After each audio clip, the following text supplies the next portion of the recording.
ನ್ಯಾಯವ ಕೇಳಲು ಬಂದಿಹೆವು, ಹಕ್ಕನ್ನು ಪಡೆದೇ ತೀರುವೆವು. ನ್ಯಾಯವ ಕೇಳಲು ಬಂದಿಹೆವು,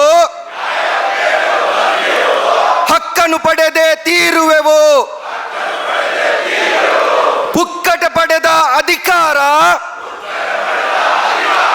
ಪ್ರಣಾಳಿಕೆ ಮರೆತ ಸರ್ಕಾರ. ಪುಕ್ಕಟ ಪಡೆದ ಅಧಿಕಾರ, ಪ್ರಣಾಳಿಕೆ ಮರೆತ ಸರ್ಕಾರ.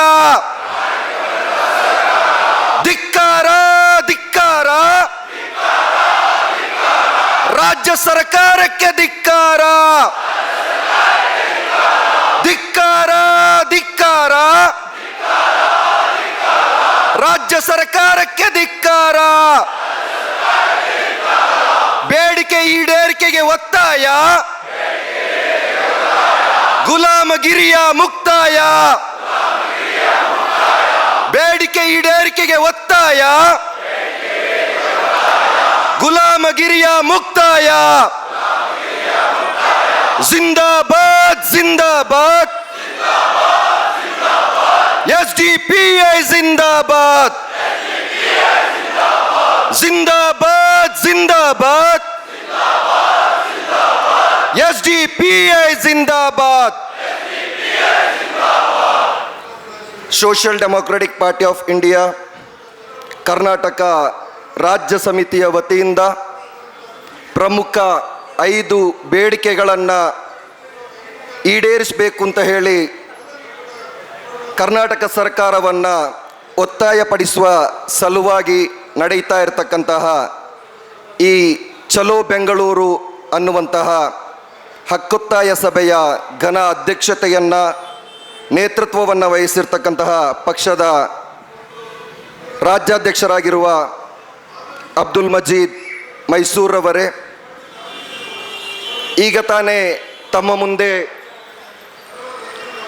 ವಿಷಯ ಮಂಡನೆಯನ್ನು ಮಾಡಿರ್ತಕ್ಕಂತಹ ಬೆಂಗಳೂರಿನ ಹಲವಾರು ಹೋರಾಟಗಳಲ್ಲಿ ಮುಂಚೂಣಿಯಲ್ಲಿದ್ದು ಪ್ರತಿಯೊಂದು ಹೋರಾಟದಲ್ಲೂ ಕೂಡ ತನ್ನ ಉಪಸ್ಥಿತವನ್ನು ತೋರಿಸುವಂತಹ ರಾಜಕೀಯ ಸಾಮಾಜಿಕ ಧುರೀಣರಾಗಿರುವ ಆತ್ಮೀಯ ಹಿರಿಯ ವ್ಯಕ್ತಿ ಸೈಫುಲ್ಲಾ ಸಾಬ್ರವರೇ, ಸಫಿಯುಲ್ಲಾ ಸಾಬ್ರವರೇ, ಅದೇ ರೀತಿ ಸುನ್ನಿ ಉಲೇಮಾ ಬೋರ್ಡ್ ಇದರ ಅಧ್ಯಕ್ಷರಾಗಿ ತಮ್ಮೆಲ್ಲರನ್ನ ಉತ್ತೇಜದಾಯಕವಾದಂತಹ ಮಾತುಗಳಿಂದ ತನ್ನ ಬೆಂಬಲವನ್ನು ವ್ಯಕ್ತಪಡಿಸಿರುವಂತಹ Mufti ಶಬೀಹುರ್ Rahman ರವರೇ,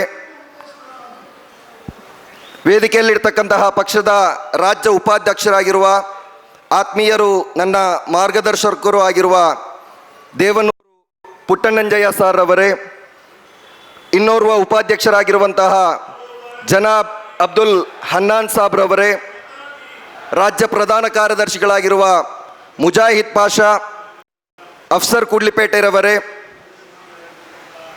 social democratic trade union ಇದರ ರಾಜ್ಯಾಧ್ಯಕ್ಷರಾಗಿರ್ತಕ್ಕಂತಹ ಅತಾವುಲ್ಲಾ ಜೋಕಟ್ಟೆಯವರೇ, ವಿಮೆನ್ ಇಂಡಿಯಾ ಮೂವ್ಮೆಂಟ್ ಇದರ ಪದಾಧಿಕಾರಿಗಳೇ, ವೇದಿಕೆಯ ಮೇಲಿರ್ತಕ್ಕಂತಹ ಎಲ್ಲ ಗಣ್ಯ ವ್ಯಕ್ತಿಗಳೇ, ವೇದಿಕೆಯ ಮುಂಭಾಗದಲ್ಲಿರ್ತಕ್ಕಂತಹ ಹೋರಾಟ ನಿರತ ಬಂಧುಗಳೇ, ಸಹೋದರ ಸಹೋದರಿಯರೇ, ಇವತ್ತು ಪಕ್ಷದ ವತಿಯಿಂದ 5 ಪ್ರಮುಖ ಬೇಡಿಕೆಗಳನ್ನು ಇಟ್ಟುಕೊಂಡು ನಾವಿಲ್ಲಿ ಹೋರಾಟವನ್ನು ಮಾಡ್ತಾ ಇದ್ದೇವೆ. ರಾಜ್ಯಾಧ್ಯಕ್ಷರು ಈ ಒಂದು ಹೋರಾಟದ ಉದ್ದೇಶ ಏನು, ಯಾವ ನಿಟ್ಟಿನಲ್ಲಿ ನಾವು ಸರ್ಕಾರಕ್ಕೆ ಒತ್ತಾಯವನ್ನು ಮಾಡಬೇಕಾಗಿದೆ, ಇಲ್ಲಿಯ ರಾಜ್ಯ ಸರ್ಕಾರ ಏನು ಮಾಡ್ತಾ ಇದೆ, ಅಥವಾ ಇಲ್ಲಿರ್ತಕ್ಕಂತಹ ಸಚಿವರ ನಿಲುವುಗಳೇನು, ಅಲ್ಪಸಂಖ್ಯಾತರ ಮತಗಳನ್ನು ಪಡೆದಿರ್ತಕ್ಕಂತಹ ನಮ್ಮದೇ ಸಮುದಾಯದ ಸಚಿವರು ಹಾಗೂ ಶಾಸಕರ ನಿಲುವುಗಳು ಏನು ಅನ್ನುವುದರ ಬಗ್ಗೆ ಬಹಳ ಸ್ಪಷ್ಟವಾಗಿ ಅವರು ಇಲ್ಲಿ ತಮ್ಮ ಭಾಷಣದಲ್ಲಿ ತಿಳಿಸಿದರು. 5 ಪ್ರಮುಖವಾದಂತಹ ಬೇಡಿಕೆಗಳು. ಅದರಲ್ಲಿ ಮೊದಲನೆಯದು ಮಧುಸೂದನ್ ನಾಯಕತ್ವದ ನೇತೃತ್ವದಲ್ಲಿ ನಡೆದಂತಹ ಒಂದು ಜಾತಿ ಗಣತಿಯ ವರದಿಯನ್ನು ಸರ್ಕಾರ ಅಂಗೀಕರಿಸಬೇಕು ಮತ್ತು ಅದನ್ನು ಸಾರ್ವಜನಿಕಗೊಳಿಸಬೇಕು ಅನ್ನುವಂಥದ್ದು. ಅದು ಮಧ್ಯದಲ್ಲಿ ಕಾಂತರಾಜ್ ಆಯೋಗದ ವರದಿ ಎಲ್ಲೋ ಒಂದು ಲೀಕ್ ಆಗಿ ಕೆಲವೊಂದು ಅಂಶಗಳು ಬಹಿರಂಗಗೊಂಡದನ್ನು ಬಿಟ್ಟರೆ ಬೇರೆ ಎಲ್ಲೂ ಕೂಡ ಅದನ್ನು ಅಧಿಕೃತವಾಗಿ ಸರ್ಕಾರ ಇನ್ನೂ ಕೂಡ ಸಾರ್ವತ್ರಿಕಗೊಳಿಸಿಲ್ಲ. ಅದನ್ನು ಒಂದು ಗಜೆಟ್ ನೋಟಿಫಿಕೇಶನ್ ಮುಖಾಂತರ ಇದನ್ನು ನಾವು ಅಂಗೀಕರಿಸಿದ್ದೇವೆ ಅನ್ನುವಂತಹ ಒಂದು ನಿಲುವಿಗೆ ಸರ್ಕಾರ ಬಂದಿಲ್ಲ. ಬಹಳಷ್ಟು ಭಾಷಣಗಳನ್ನು ಮತ್ತು ಮಾಧ್ಯಮ ಹೇಳಿಕೆಗಳನ್ನು ನಾವು ಕಾಂಗ್ರೆಸ್ ಪಕ್ಷದ ಅಥವಾ ಕರ್ನಾಟಕದ ಆಡಳಿತ ಪಕ್ಷದ ನಾಯಕರಿಂದ ಕೇಳಲ್ಪಟ್ಟಿದ್ದೆವು. ಟಗರು ಅಂತ ಹೇಳಿ ಖ್ಯಾತಿ ಹೊಂದಿದಂತಹ ಮಾಜಿ ಮುಖ್ಯಮಂತ್ರಿಗಳು ಬಹಳ ತೀಕ್ಷ್ಣತೆಯಿಂದ ಅವರು ಹೇಳಿದರು, ಖಂಡಿತವಾಗಿಯೂ ಈ ಒಂದು ಜಾತಿ ಗಣತಿಯ ವರದಿ ಏನಿದೆ ಅದನ್ನು ನಾವು ಅಂಗೀಕರಿಸ್ತೇವೆ ಮತ್ತು ಸಾರ್ವತ್ರಿಕಗೊಳಿಸ್ತೇವೆ ಅನ್ನುವಂತಹ ವಾಗ್ದಾನವನ್ನು ಈ ರಾಜ್ಯದ ಜನತೆಗೆ ಮಾಜಿ ಮುಖ್ಯಮಂತ್ರಿಗಳು ನೀಡಿದರು. ಆದರೆ ಇಷ್ಟರವರೆಗೂ ಕೂಡ ಈ ಒಂದು ಜಾತಿ ಗಣತಿಯ ವರದಿಯನ್ನು ಯಾತಕ್ಕಾಗಿ ಕರ್ನಾಟಕ ಘನ ಸರ್ಕಾರ ಅದನ್ನು ಅಂಗೀಕರಿಸ್ತಾ ಇಲ್ಲ ಅಥವಾ ಅದನ್ನು ಸಾರ್ವತ್ರಿಕಗೊಳಿಸ್ತಾ ಇಲ್ಲ? ಯಾಕೆಂತ ಹೇಳಿದರೆ ಈ ವರದಿ ಜಾರಿಯಾದ ನಂತರ ನಮಗೆ ಅವರು ಕಡ್ಡಾಯವಾಗಿ ಮೀಸಲಾತಿಯನ್ನು ನೀಡಬೇಕಾಗ್ತದೆ. ಈ ಒಂದು ಮೀಸಲಾತಿಯಲ್ಲಿ ಅತ್ಯಧಿಕ ಪಾಲನ್ನು ಪಡೆಯಲಿಕ್ಕೆ ಇರುವಂಥದ್ದು ಕರ್ನಾಟಕದ ಎರಡನೇ ದೊಡ್ಡ ಜನಸಂಖ್ಯೆಯಾಗಿರ್ತಕ್ಕಂತಹ ಈ ಮುಸ್ಲಿಂ ಸಮುದಾಯ ಆಗಿರ್ತದೆ, ಈ ಅಲ್ಪಸಂಖ್ಯಾತ ಸಮುದಾಯ ಆಗಿರ್ತದೆ. ಅಂದರೆ ಈ ಅಲ್ಪಸಂಖ್ಯಾತ ಸಮುದಾಯದ ಮತಗಳು ಇವರಿಗೆ ಬೇಕಾಗಿದೆ, ಅಲ್ಪಸಂಖ್ಯಾತ ಸಮುದಾಯದ ಬೆಂಬಲ ಇವರಿಗೆ ಬೇಕಾಗಿದೆ. ಚುನಾವಣೆಯ ಸಂದರ್ಭದಲ್ಲಿ ಈ ನಾಯಕರಿಗೆ ಮತ ಕೇಳಲಿಕ್ಕೆ ಈ ಸಮುದಾಯದ ಯುವಕರು ಅವರಿಗೆ ಬೇಕಾಗಿದೆ. ಆದರೆ ಈ ಸಮುದಾಯಕ್ಕೆ ಮೀಸಲಾತಿಯನ್ನು ಘೋಷಿಸಬೇಕು ಅನ್ನುವಂತಹ ಏಕೈಕ ಕಾರಣವನ್ನು, ಒಂದು ದುರುದ್ದೇಶವನ್ನು ಇಟ್ಟುಕೊಂಡು ಈ ವರದಿಯನ್ನು ಇವತ್ತು ಸರ್ಕಾರ ಜಾರಿಗೊಳಿಸ್ತಾ ಇಲ್ಲ. ಇಂತಹ ಸರ್ಕಾರಕ್ಕೆ ಅಥವಾ ಪಕ್ಷಗಳಿಗೆ ನಮ್ಮ ಈ ಸಮುದಾಯ ಬೆಂಬಲವಾಗಿ ನಿಲ್ಲಬೇಕು. ಈ ಅಲ್ಪಸಂಖ್ಯಾತ ಸಮುದಾಯ ಒಂದು ಆತ್ಮಾವಲೋಕನವನ್ನು ಮಾಡಬೇಕಾದಂತಹ ಅನಿವಾರ್ಯತೆ ಇದೆ ಬಂಧುಗಳೇ. ನಮ್ಮ ವಾಗ್ದಾನಗಳನ್ನು, ನಮ್ಮ ಬೇಡಿಕೆಗಳನ್ನು ಅಥವಾ ಈ ಸರ್ಕಾರಗಳು ನೀಡಿರ್ತಕ್ಕಂತಹ ವಾಗ್ದಾನಗಳನ್ನು ಉದ್ದೇಶಪೂರ್ವಕವಾಗಿ ಅವರು ನೆರವೇರಿಸದೇ ಇರುವಂತಹ ಸಂದರ್ಭದಲ್ಲಿ ನಾವು ಕೂಡ ಒಂದು ಉದ್ದೇಶಪೂರ್ವಕವಾದಂತಹ ತೀರ್ಮಾನಗಳನ್ನು ಈ ಅಲ್ಪಸಂಖ್ಯಾತ ಸಮುದಾಯ ಎಷ್ಟರವರೆಗೆ ತೆಗೆಯುವುದಿಲ್ವೋ ಅಷ್ಟರವರೆಗೆ ಈ ಪಕ್ಷಗಳು ನಮ್ಮ ಮತಗಳನ್ನು ಪುಕ್ಕಟೆಯಾಗಿ ಪಡೆದು ಅವರ ಅಧಿಕಾರ ದರ್ಪವನ್ನು ತೋರ್ಪಡಿಸ್ತಾರೆ. ಅವರ ಪಕ್ಷದಲ್ಲಿರ್ತಕ್ಕಂತಹ ಮುಖಂಡರಿಗೂ ಕೂಡ ಅನ್ಯಾಯ ಮಾಡ್ತಾ ಇದೆ, ಜೊತೆಗೆ ಈ ಸಮುದಾಯಕ್ಕೂ ಕೂಡ ದ್ರೋಹ ಎಸಗ್ತಾ ಇದೆ. ಇದೇ ಸರ್ಕಾರದ ಪ್ರತಿನಿಧಿಗಳಲ್ವೇ ಚುನಾವಣೆ ನಡೆಯುವುದಕ್ಕಿಂತ ಮೊದಲು ಈ ಸಮುದಾಯಕ್ಕೆ ವಾಗ್ದಾನವನ್ನು ನೀಡಿರುವಂಥದ್ದು. ಬಿಜೆಪಿ ಕಸಿದುಕೊಂಡಿರ್ತಕ್ಕಂತಹ 2B ಮೀಸಲಾತಿಯನ್ನು ನಾವು ನಿಮಗೆ ವಾಪಸ್ ಕೊಡ್ತೇವೆ, ನಮಗೆ ನಿಮ್ಮ ಮತಗಳನ್ನು ನೀಡಿ, ಅದಕ್ಕೆ ಬದಲಾಗಿ ನೀವು ಕಳೆದುಕೊಂಡಿರುವಂತಹ 2B ಮೀಸಲಾತಿಯನ್ನು ನಿಮಗೆ ವಾಪಸ್ ಕೊಡ್ತೇವೆ ಅಂತ ಹೇಳಿದಂತಹ ಇದೇ ನಾಯಕರು ಇವತ್ತು ವಿಧಾನಸೌಧದ AC ರೂಮಿನಲ್ಲಿ ಕುಳಿತು ಅಧಿಕಾರವನ್ನು ಮಾಡ್ತಾ ಇದ್ದಾರೆ. ಆದರೆ ನಮ್ಮ 2B ಮೀಸಲಾತಿ ಇವತ್ತು ಹಿಂದುಳಿದ ವರ್ಗಗಳ ಮೀಸಲಾತಿಯ ಪಟ್ಟಿಯಲ್ಲೇ ಇಲ್ಲ. ಹಿಂದುಳಿದ ವರ್ಗಗಳ ಬ್ಯಾಕ್ವರ್ಡ್ಸ್ನ ಆ ಒಂದು ರಿಸರ್ವೇಷನ್ ಲೀಸ್ಟ್ನಲ್ಲಿ ಇವತ್ತು 2B ಕಾಣಲಿಕ್ಕೆ ಸಿಗ್ತಾ ಇಲ್ಲ. ಅದನ್ನು ಮರುಸ್ಥಾಪಿಸುವಂತಹ ವಾಗ್ದಾನ ಯಾವಾಗ ನೆರವೇರ್ತದೆ? Social democratic party of India ಹೇಳ್ತದೆ, ನಮ್ಮಿಂದ ಕಸಿದುಕೊಂಡಿರ್ತಕ್ಕಂತಹ 2B ಮೀಸಲಾತಿಯನ್ನ ನಮಗೆ ವಾಪಸ್ಸು ನೀಡುವುದಲ್ಲದೆ ಆ ಮೀಸಲಾತಿಯ 2% 8%ಗೆ ಏರಿಕೆ ಮಾಡಬೇಕು. ಇಲ್ಲದೆ ಹೋದ್ರೆ ಮುಂದಿನ ಚುನಾವಣೆಗಳಲ್ಲಿ ನಿಮಗೆ ದಿಟ್ಟ ಉತ್ತರವನ್ನ social democratic party of India ನೀಡಲಿಕ್ಕೆ ಇದೆ. ಕೆಲವೊಂದು ಸ್ಯಾಂಪಲ್ಗಳನ್ನು ನೀವು ಈಗಾಗಲೇ ಕಂಡಿರಬಹುದು. ಮುಂದಿನ ದಿನಗಳಲ್ಲಿ ಪ್ರತಿ ವಿಧಾನಸಭಾ ಕ್ಷೇತ್ರದಲ್ಲೂ ಕೂಡ ಅಭ್ಯರ್ಥಿಗಳನ್ನು ಕಣಕ್ಕಿಳಿಸುವ ಮೂಲಕ ನಿಮ್ಮ ಈ ಒಂದು ಕುತಂತ್ರದ ದ್ರೋಹ ರಾಜಕೀಯವನ್ನು ಕೊನೆಗೊಳಿಸಲಿಕ್ಕಿದ್ದೇವೆ. ಇದು SDPI ಇಂದ ನಿಮಗೆ ನೀಡಿರುವಂತಹ ಎಚ್ಚರಿಕೆಯಾಗಿರ್ತದೆ. ಸರಿಯಾಗಿ ನೆನಪಿಟ್ಟುಕೊಳ್ಳಿ. ಇವತ್ತಿಗೆ ಇಲ್ಲಿಗೆ ಬರಲಿರ್ತಕ್ಕಂತಹ ಸರ್ಕಾರದ ಪ್ರತಿನಿಧಿಗಳು ಕೇವಲ ನಮ್ಮ ಮನವಿಯನ್ನು ಕೊಂಡೋಗಿ ಕೊಡುವಂತಹ ಪೋಸ್ಟ್ ಮ್ಯಾನ್ನ ಕೆಲಸ ಮಾತ್ರ ಮಾಡಬಾರ್ದು. ಕೇವಲ ಪೋಸ್ಟ್ ಮ್ಯಾನ್ನ ಕೆಲಸಕ್ಕಾಗಿ ನೀವು ಇಲ್ಲಿ ಬರುವಂತಹ ಅವಶ್ಯಕತೆ ಇಲ್ಲ. ಸೋಷಿಯಲ್ ಡೆಮಾಕ್ರೆಟಿಕ್ ಪಾರ್ಟಿ ಆಫ್ ಇಂಡಿಯಾಕ್ಕೆ ಮಾಡಲಿಕ್ಕೆ ಬೇರೆ ಕೆಲಸ ಇಲ್ಲ ಅಂತ ಹೇಳಿ ತಿಳ್ಕೊಂಡ್ರಾ? ಚಳಿಗಾಲ ಅಧಿವೇಶನ ಬರುವಾಗ ಬೆಳಗಾವಿ ಚಲೋ, ಇಲ್ಲಿ ಮುಂಗಾರು ಅಧಿವೇಶನ ಬರುವಾಗ ಬೆಂಗಳೂರು ಚಲೋ, ಈ ರೀತಿ ಚಲೋ ಮತ್ತು ಹೋರಾಟಗಳನ್ನು ಮಾಡಿಕೊಂಡು ನಿಮಗೆ ಮನವಿ ಪತ್ರಗಳನ್ನು ಕೊಡುವ ಕೆಲಸ ಮಾತ್ರ ಅಲ್ಲ ಸೋಷಿಯಲ್ ಡೆಮಾಕ್ರೆಟಿಕ್ ಪಾರ್ಟಿ ಆಫ್ ಇಂಡಿಯಾದ್ದು. ಸಮಯ ಸಂದರ್ಭ ಬಂದಾಗ ನಿಮ್ಮನ್ನು ಅಧಿಕಾರದಿಂದ ಇಳಿಸುವ ದೊಡ್ಡ ಜವಾಬ್ದಾರಿಯನ್ನು ಕೂಡ ಮುಂದಿನ ದಿನಗಳಲ್ಲಿ social democratic party of India ನಿರ್ವಹಿಸಲಿಕ್ಕೆ ಇದೆ ಬಂಧುಗಳೇ. ಶಫೀವುಲ್ಲಾ ಅವರು ಬಹಳ ಸ್ಪಷ್ಟವಾಗಿ ಹೇಳಿದರು, ಸಮಾನ ಅವಕಾಶಗಳ ಆಯೋಗ ರಚನೆಯಾಗಬೇಕು ಅಂತ ಹೇಳಿ. ಈಕ್ವಲ್ ರೈಟ್ಸ್ ಕಮಿಷನ್ ಕರ್ನಾಟಕದಲ್ಲಿ ಅದನ್ನು ಸ್ಥಾಪಿತಗೊಳಿಸಬೇಕು. ಹೀಗಾದಾಗ ಮಾತ್ರ ನಮ್ಮಂತಹ ಪಕ್ಷಗಳು, ಅದಕ್ಕೆ ಪ್ರತ್ಯೇಕವಾಗಿ ಆಯೋಗಗಳಿದ್ದಾಗ ನಾವು ಈ ಒಂದು ಹೋರಾಟವನ್ನು ನಿರಂತರವಾಗಿ ಮಾಡುವುದರ ಬದಲಾಗಿ ಆ ಆಯೋಗವನ್ನು ಒತ್ತಾಯಪಡಿಸುವುದರ ಮೂಲಕ ನಾವು ನಮ್ಮ ಬೇಡಿಕೆಗಳನ್ನು ಪೂರೈಕೆಗೋಸ್ಕರ ಒಂದು ವ್ಯವಸ್ಥಿತವಾದಂತಹ ಒಂದು ಅಧಿಕೃತವಾದಂತಹ ಒಂದು ಆಯೋಗ ನಮಗೆ ಸಿಕ್ಕಿದ್ರೆ ಅದರಿಂದ ಎಲ್ಲ ಹಿಂದುಳಿದ ವರ್ಗದವರಿಗೆ ಮತ್ತು ಸಾಮಾಜಿಕ ನ್ಯಾಯವನ್ನು ಬಯಸುವಂತಹ ಪ್ರತಿಯೊಂದು ಪಂಗಡಗಳಿಗೆ, ವರ್ಗಗಳಿಗೆ ನ್ಯಾಯ ದೊರಕಲಿದೆ ಅನ್ನುವಂತಹ ಒಂದು ಮೂಲ ಉದ್ದೇಶ ಆಗಿರ್ತದೆ ಇವತ್ತಿನ ಪ್ರಮುಖ ಬೇಡಿಕೆಯಲ್ಲಿ ನಾವು ಇಟ್ಟಿರುವಂಥದ್ದು. ಅದೇ ರೀತಿ ಕೇವಲ ಸರ್ಕಾರ ವಲಯಗಳಲ್ಲಿ ಮಾತ್ರ ಅಲ್ಲ, ಖಾಸಗಿ ವಲಯಗಳಲ್ಲೂ ಕೂಡ ಮೀಸಲಾತಿಯನ್ನು ನಮಗೆ ಜಾರಿಗೊಳಿಸಬೇಕು.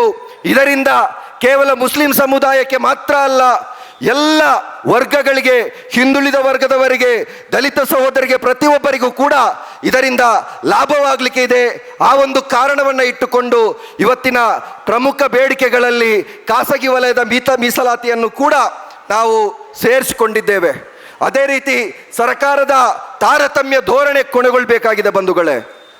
ಇತ್ತೀಚೆಗೆ ಶಿಕ್ಷಕರ ನೇಮಕಾತಿ ಪ್ರಕ್ರಿಯೆಯಲ್ಲಿ ಸುಮಾರು 15,000 ಶಿಕ್ಷಕರುಗಳನ್ನು ರಾಜ್ಯ ಸರ್ಕಾರ ನೇಮಕಗೊಳಿಸಿದ್ರು ಕೂಡ ಉರ್ದು ಶಿಕ್ಷಕರನ್ನು ಅದರಿಂದ ಕೈ ಬಿಟ್ಟಿರುವಂತಹ ಆ ಒಂದು ನೀತಿ ಏನಿದ್ರೆ ಅದು ಇಡೀ ಮುಸ್ಲಿಂ ಸಮುದಾಯಕ್ಕೆ, ಅಲ್ಪಸಂಖ್ಯಾತ ವರ್ಗಕ್ಕೆ ಮಾಡಿರುವಂತಹ ದೊಡ್ಡ ದ್ರೋಹ ಆಗಿರ್ತದೆ.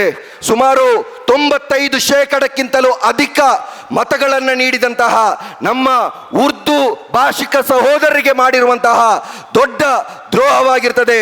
ಈ ದ್ರೋಹಗಳನ್ನು, ಈ ತಾರತಮ್ಯ ನೀತಿಗಳನ್ನು ಖಂಡಿತವಾಗಿಯೂ ಸಹಿಸಿಕೊಳ್ಳಿಕ್ಕೆ ಸಾಧ್ಯ ಇಲ್ಲ.